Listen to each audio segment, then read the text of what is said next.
The portfolio continues to operate to a really high standard, and that steadily generates cash to pay our dividend. And we have also brought through construction and development opportunities, and those will contribute to the complementary growth strategy also. Hello, you're watching Proactive. I'm joined by Toby Virno. He is fund manager at Foresight Solar Fund. Toby, Foresight Solar published its results for the 2025 financial year. What were the highlights? Hi there, Stephen. Thank you very much for having me. It's been another good year for Foresight Solar, particularly in terms of operational performance. We saw higher than expected electricity production in the UK, and this offset some below budget production in both Spain and Australia. This has directly benefited our dividend cover.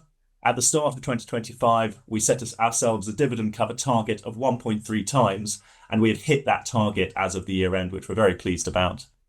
We've recently reported our Q4 NAV, which is reaffirmed in the annual results, and we're really confident in our valuations, which remain very well benchmarked across markets. Now, it would be remiss of me not to mention a negative tax impact, which we disclosed as part of our Q4 annual results.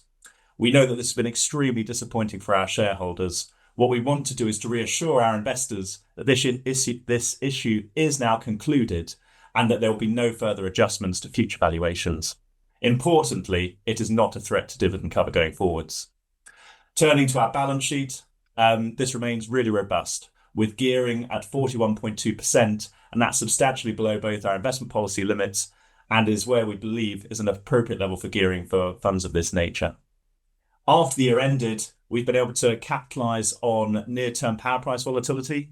Now, the saddening prospect of what's going on in the Middle East has led to heightened power prices, and we've been able to lock in some of those power prices to protect dividend cover for this year and for years ahead also.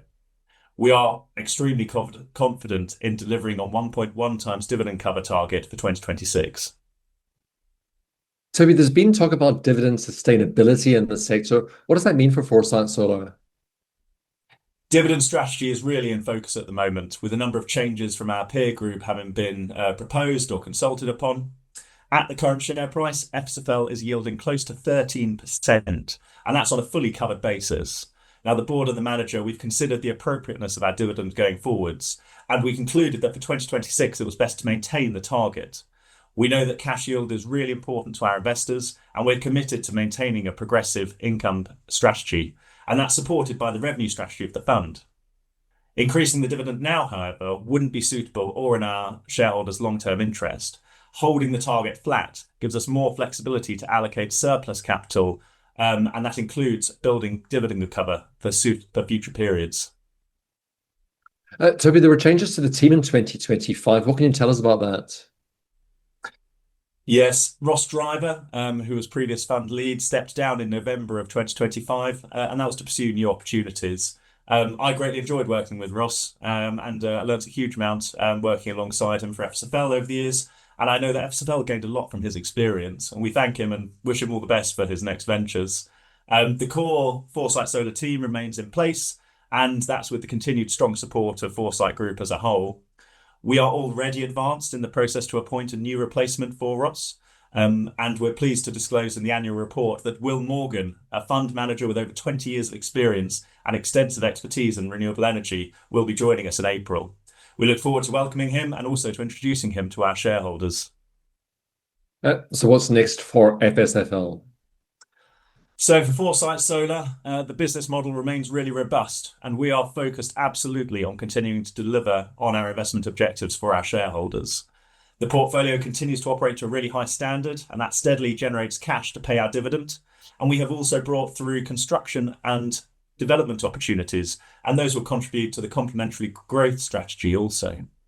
Now, it's never been more apparent than it is now that the need for cheap, clean and secure energy is as important as ever, and solar is a real contributor there.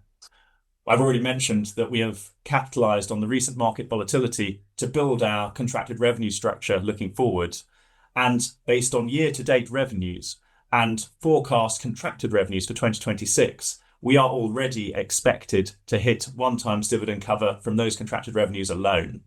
We also maintain merchant exposure, which gives us exposure to upside volatility that may well come through as we are in this period of heightened energy prices. Looking to regulatory support and backdrop, the results of the allocation round 7 for UK CFD regime and the acceleration of AR8 are positive signals for the sector and will greatly expand the pipeline of attractive opportunities for Foresight Solar to look at. And that will support capital recycling as we continue to develop the portfolio's revenue profile to support dividend cover for years to come. We're going into the next year with clear priorities: closing the share price discount, strengthening future dividend cover, and growing our development and construction pipelines in order to manage the portfolio to maximise our returns for our shareholders. Toby, I hope you'll continue to keep us updated with your progress. Thank you very much for taking the time today. No problem. Thank you very much for having me. Toby Virno, Fund Manager at Foresight Solar Fund.